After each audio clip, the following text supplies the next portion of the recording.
ഈ പണി ഇരന്ന് വാങ്ങുക, പണി ഇരന്ന് വാങ്ങുക എന്ന് പറയത്തില്ലേ, ആ ഒരു കാര്യമാണ് നമ്മുടെ നവീൻ ചെയ്തത് കേട്ടോ. സത്യം പറഞ്ഞാൽ ഞാൻ ആ ഒരു കണ്ടിട്ട് ഇതുവരെ എനിക്ക് ആ ചിരി മാറിയിട്ടില്ല.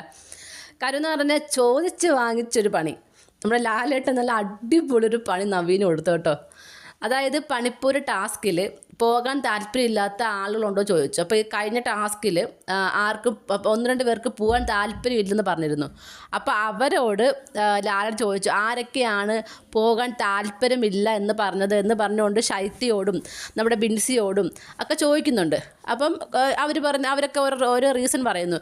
അങ്ങനെ പോകാൻ താല്പര്യമില്ലാത്തതുകൊണ്ടല്ല, വേറെ പല ആളുകളും നമ്മളൊക്കെ സ്ട്രോങ് ആയിട്ടുള്ളവർ പോകാനുണ്ട്. പിന്നെ ആദിലെ നൂറ് ഒറ്റ ഒരു കണ്ടസ്റ്റൻ്റ് ആണല്ലോ, അപ്പം അവർ പോവുകയാണെങ്കിൽ ഒന്നും കൂടെ ബെറ്റർ ആണല്ലോ എന്നൊക്കെ പറഞ്ഞുകൊണ്ട് എല്ലാവരും പറയുന്നു. മാത്രമല്ല നോമിനേഷൻ ഉണ്ടായിരുന്നു ആ വീക്കിൽ, അതുകൊണ്ട് തന്നെയാണെന്നൊക്കെ പറഞ്ഞുകൊണ്ട് എല്ലാവരും പറയുന്നു. അല്ലാതെ പോകാൻ താല്പര്യം ഇല്ലാഞ്ഞിട്ടല്ല എന്നൊക്കെ പറയുന്നു. അപ്പോൾ ലാലേട്ടൻ ചോദിക്കുന്നു ആർക്കൊക്കെയാണ് പോകാൻ താല്പര്യം ഇല്ലാത്തത്, അവർക്ക് ഒരു പ്രത്യേക സമ്മാനം തരാമെന്ന് പറയുന്നു കേട്ടോ.